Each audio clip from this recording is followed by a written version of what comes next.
یہ بھائی کہا کہ شب برات میں مغرب کے بعد جو نوافل پڑھے جاتے ہیں اکیلے پڑھنے چاہیے یا جماعت سے؟ ہمارے ہاں جماعت سے پڑھنے پر فتنہ پھیل گیا ہے مسجد کے اندر، کیا حکم شرع ہوگا؟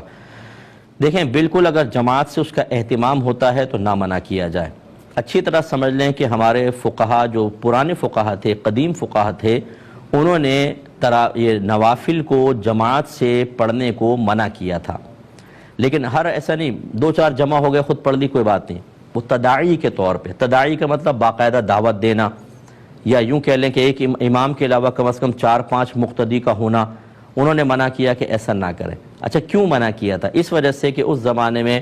فرض نماز اور اس کی جماعت کی بڑی رغبت تھی، لوگ اس طرف مائل ہوتے تھے، انہوں نے سوچا اگر ہم نوافل کی جماعت کی اجازت دیں گے تو ہو سکتا ہے کہ اس میں مشغول ہو کر پھر جو واجب جماعت ہے اس سے بے رغبتی پیدا ہو جائے، تو منع کر دیا۔ اس لیے نہیں کہ یہ حرام ہے، اس لیے نہیں کہ آپ گناہگار ہوں گے، بلکہ صرف اس لیے کہ وہ قلت جماعت کا سبب نہ بنے۔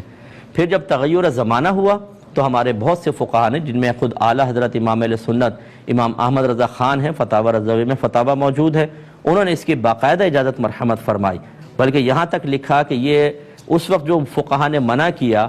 تو اس وقت اگر کوئی جماعت سے نماز پڑھتا زیادہ سے زیادہ مکروہ تنزیہی ہوتا، اس سے زیادہ نہیں، کیونکہ اس میں تحریمی پہ کوئی دلیل نہیں، اس کے حرام ہونے پہ کیا دلیل ہے؟ زیادہ مکروہ تنزیہی، اور مکروہ تنزیہی فعل گناہ نہیں ہوتا، بلکہ تحقیق اعلیٰ حضرت کے مطابق مکروہ تنزیہی فعل پر اگر کوئی استقامت حاصل کر لے، اس کو عادتاً اپنا لے، تب بھی گناہ نہیں ہے۔ اور آپ نے لکھا کہ اگر مکروہ تنزیہی فعل سے لوگ دین کی طرف مائل ہو رہے ہوں تو اس سے وہی منع کرے گا جو شریعت کے معاملے میں جاہل ہوگا۔ اس لیے اب آپ دیکھیں، آپ فرض نماز کے لیے بلاتے رہیں لوگوں کو، جماعت کی ترغیب دیتے رہیں، مسجدیں نہیں بھریں گی، لیکن نوافل کے لیے بلائیں گے، ٹھاٹے مارتا سمندر آئے گا۔ اس کا مطلب یہ ہے کہ لوگ مائل ہو رہے ہیں، ہونے دیں۔ اب جو یہ نوافل کی جماعت ہے، اس میں آپ بیان رکھیں اصلاحی، پہلے یا بعد میں اصلاحی بیان، اس میں فرض نماز کی ترغیب دیں، جماعت کی ترغیب دیں، تو گویا کہ اب نفل جماعت کے لیے لوگوں کا آنا اور وہاں پر بیٹھنا، اصلاحی بیان سننا، یہ واجب جماعت کو تقویت پہنچائے گا، مقصود بدل گیا۔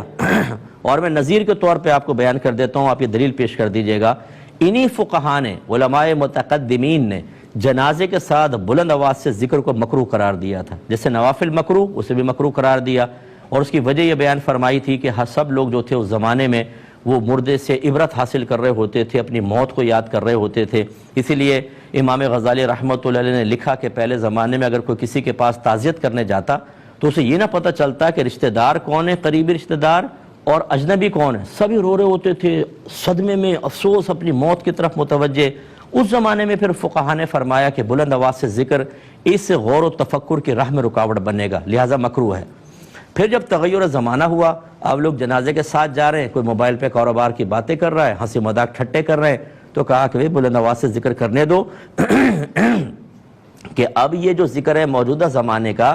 یہ غفلت پیدا نہیں کرے گا، غور و تفکر سے روکے گا نہیں، بلکہ غفلت کو ختم کرے گا۔ مقصود بدل گیا۔ آج دیکھیں جو یہ نوافل کی جماعت منع کر رہے ہوتے ہیں نا، یہ جنازے کے ساتھ جاتے ہیں بلند آواز سے کلمہ شہادت اشہد ان لا الہ، بلند آواز سے کلمہ پڑھ رہے ہوتے ہیں، ان سے کوئی وہیں روک لیجیے اور کہیں کہ نوافل کی جماعت تو مکروہ ہے، ابھی تک آپ شدت سے منع کر رہے ہیں، کلمہ بھی تو مکروہ لکھا تھا فقہا نے، وہ کیوں کر رہے ہیں آپ یہ بتائیں۔ تو یہ جو منع کرتے ہیں نا، اکثر ان کو لاجک بھی پتہ نہیں ہوتی، اور جن کو پتہ ہے، مجھے حیرت ہے کہ خود اعلیٰ حضرت کو آپ فالو نہیں کرتے ہیں، حالانکہ اپنے آپ کو کہتے ہیں ہم رضوی ہیں، تو کیوں نہیں فالو کرتے آپ؟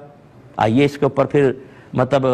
ایک ڈیبیٹ رکھنے چاہیے۔ ایسے لوگوں کے لیے میں گزارش کر رہا ہوں جو ہٹ دھرمی کر کے مسجدوں میں فتنہ پھیلا رہے ہیں، لوگوں کو بیچارے اچھا خاصا لوگ جماعت سے نماز پڑھ رہے ہیں ان کو روکنے کی کوشش کر رہے ہیں۔ بھائی کوئی پڑھ رہا ہے، آپ نہیں پڑھنا چاہتے ہٹ جائیں،